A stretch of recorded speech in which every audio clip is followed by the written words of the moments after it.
Hello and welcome to English Classes Online. My name is Benjamin. In today's lesson, our focus will be on Duolingo English Speaking question types. We want to look at the various question types that you expect in the speaking aspect of the test. And we are going to look very quickly at the three items we are going to cover on the agenda. Number one, what is Duolingo English Speaking all about? 2, the question types, and 3, practice tests. All right, so let's now begin to look at them. What is Duolingo English Speaking all about? Now, Duolingo Speaking is that part of the Duolingo English test which requires you to speak for 1 to 3 minutes about the topic below. You are always asked to, speak for that duration of time. Now, it is designed to test your ability to communicate in spoken English. So it is the, speaking. Now, you need to understand that Duolingo English test is designed to test your language skills in 4 different areas: speaking, listening, reading, and writing. And we want to look at the kinds of questions you can find in the area of speaking. Now, you can be given a written prompt and asked to speak for 1 to 3 minutes. Now, take note that the prompt will show up for 30 seconds before the start of the recording. And during this period, you will read and ponder on the prompt before speaking, all right? Now, the speaking test is designed to test your speaking skills. That is your ability to communicate your ideas very clearly. So having said this, let's now move on to look at the various types of Duolingo test speaking questions. Now, number 1, you have reading a sentence aloud, and you have 20 seconds answer time. Number 2, you have the image description. You are asked to describe an image, all right? In that, you have 60 to 90 seconds answer time. Then the third type is the independent speaking.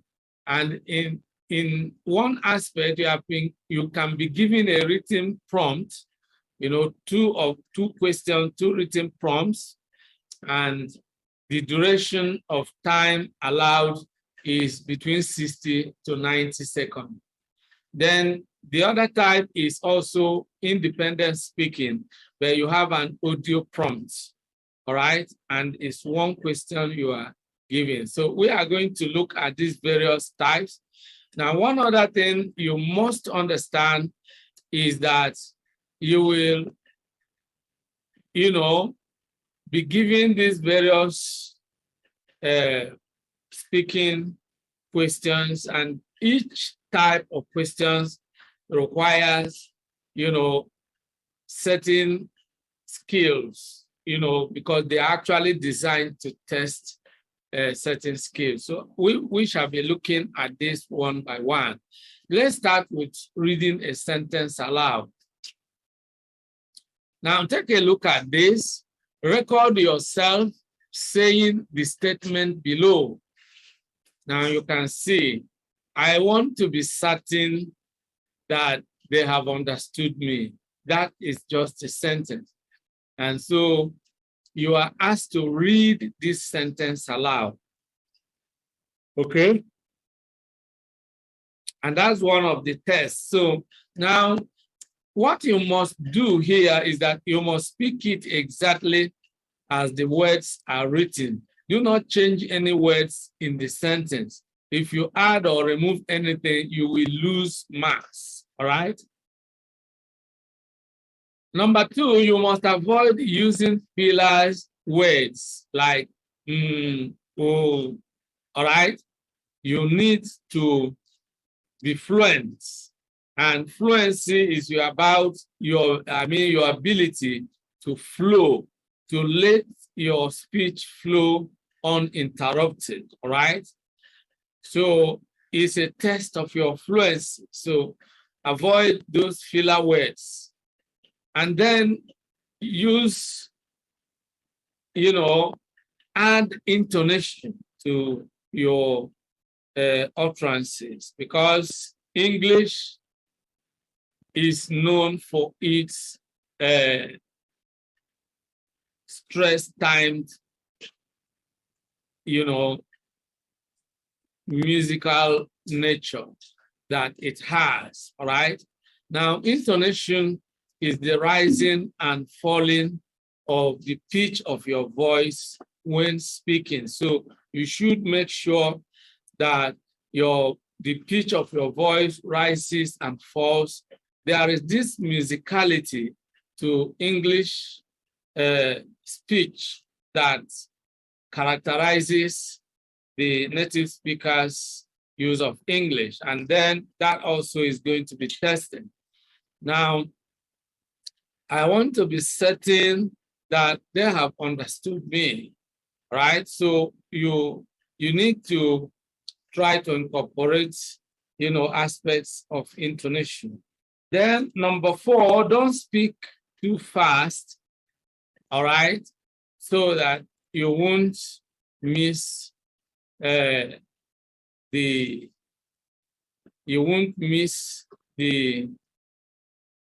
intonation, and you won't mix things up or maybe omit certain things. Now speak normally and you will get it right. Now, having said that, one thing that will always help you to get your speech right is practice, practice, practice. You need to practice as much as possible, because as the English say, practice makes perfect, all right? Then this is how to say the statement, I want to be certain that they have understood me, right? So you see, you try to sound as natural as possible, okay? And then you must take note, you must take note that you don't need to add anything. You cannot say, I want to be certain that, that is not, I want to be certain that they've understood me. Nothing is shortened there.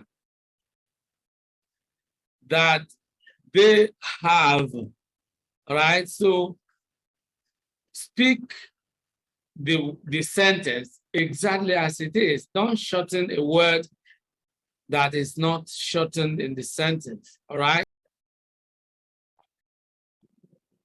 Now let's take a look at the second question type, and that is image description.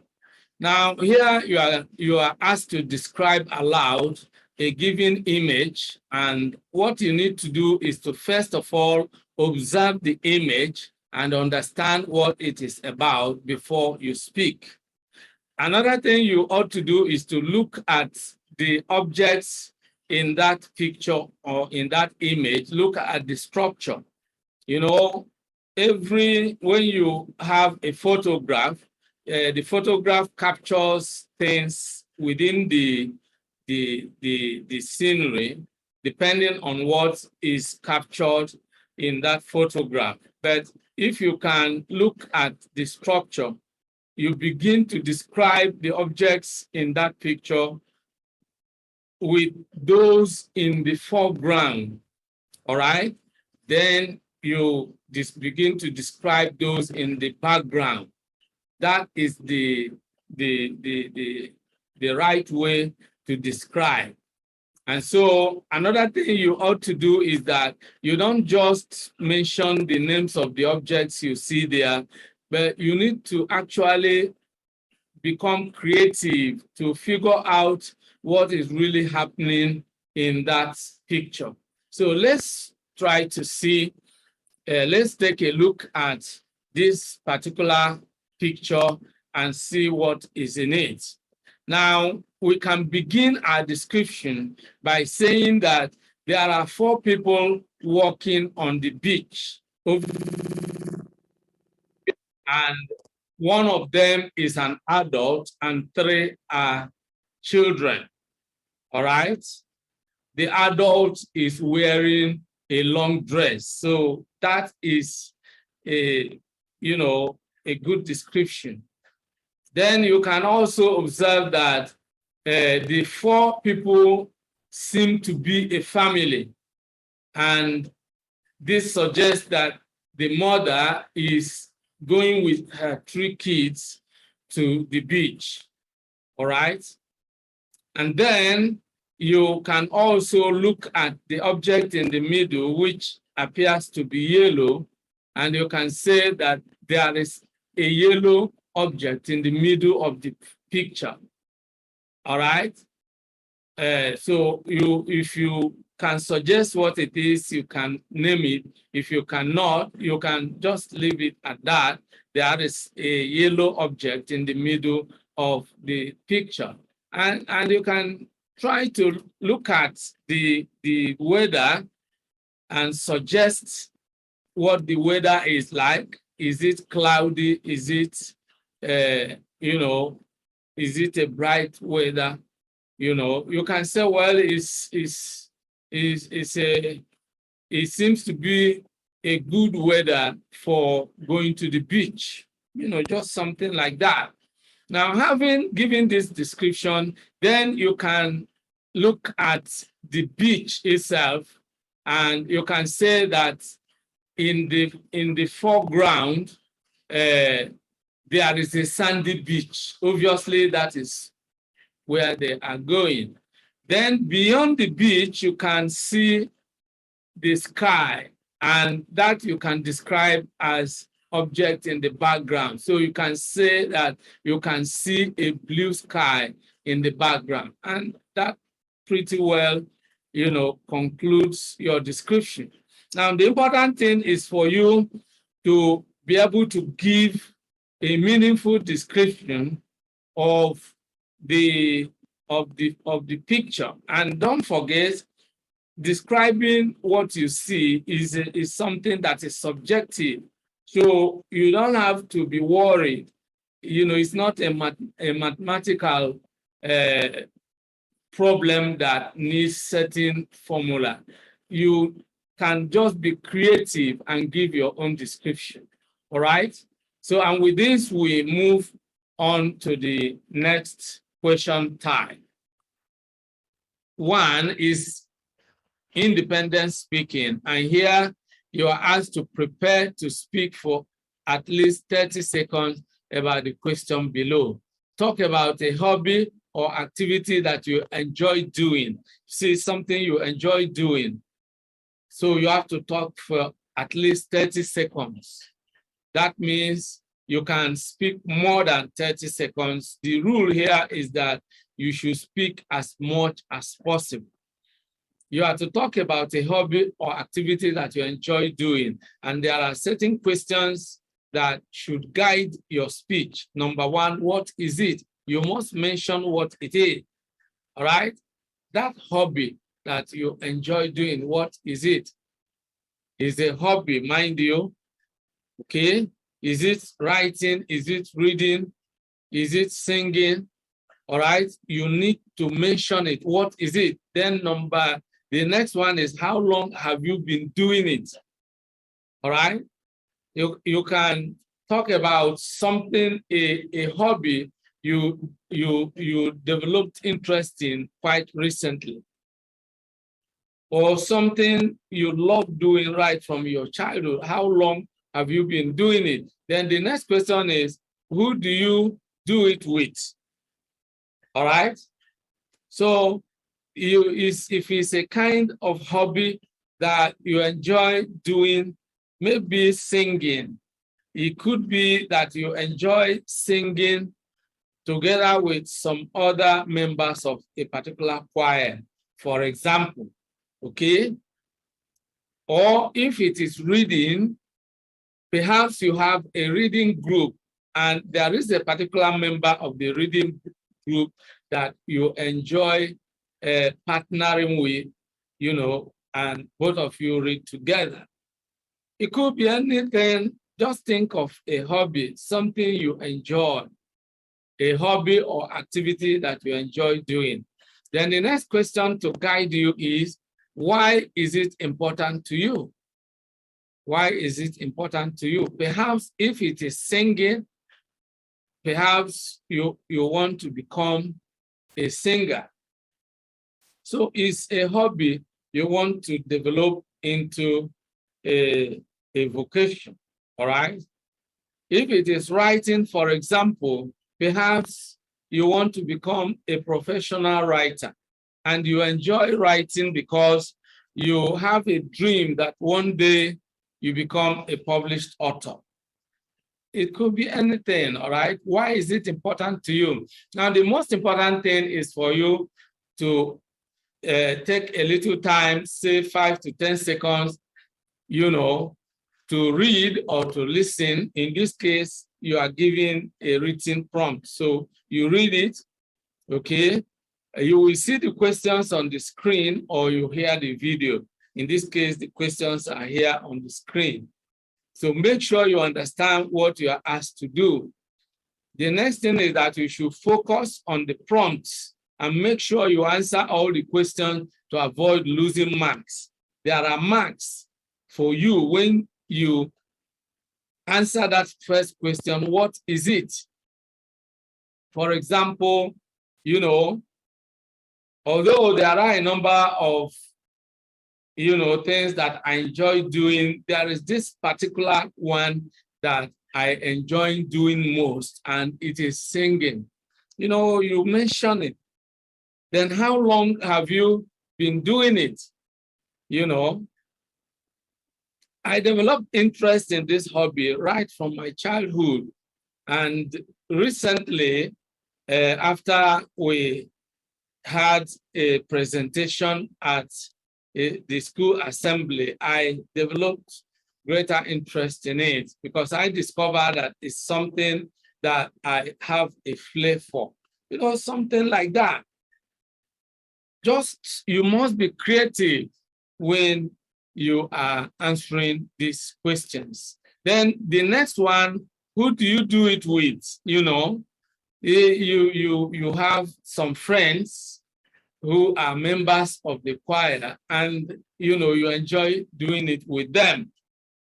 Why is it important to you? You have a dream to become a singer and you are developing this skill even while enjoying it as a hobby.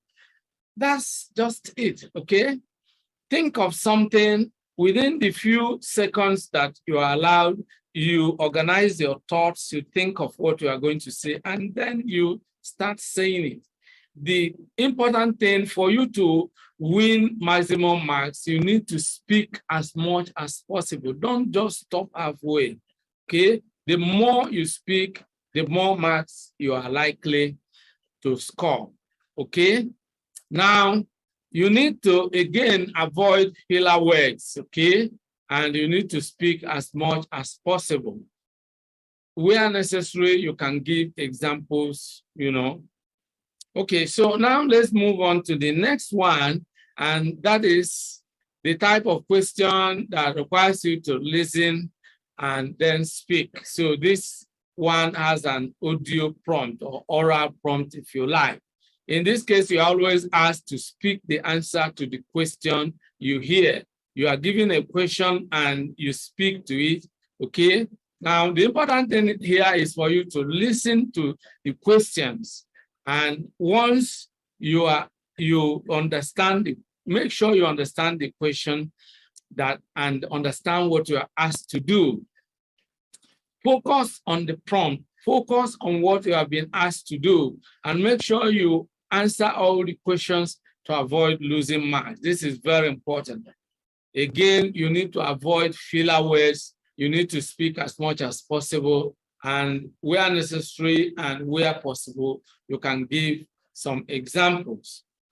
Okay, so that is exactly the way it is, and this is where we draw the curtain on today's video. I hope you enjoyed it. We have been talking about Duolingo English speaking, and we have been looking at the question types. I look forward to seeing you in the next class. Goodbye for now, and remain blessed.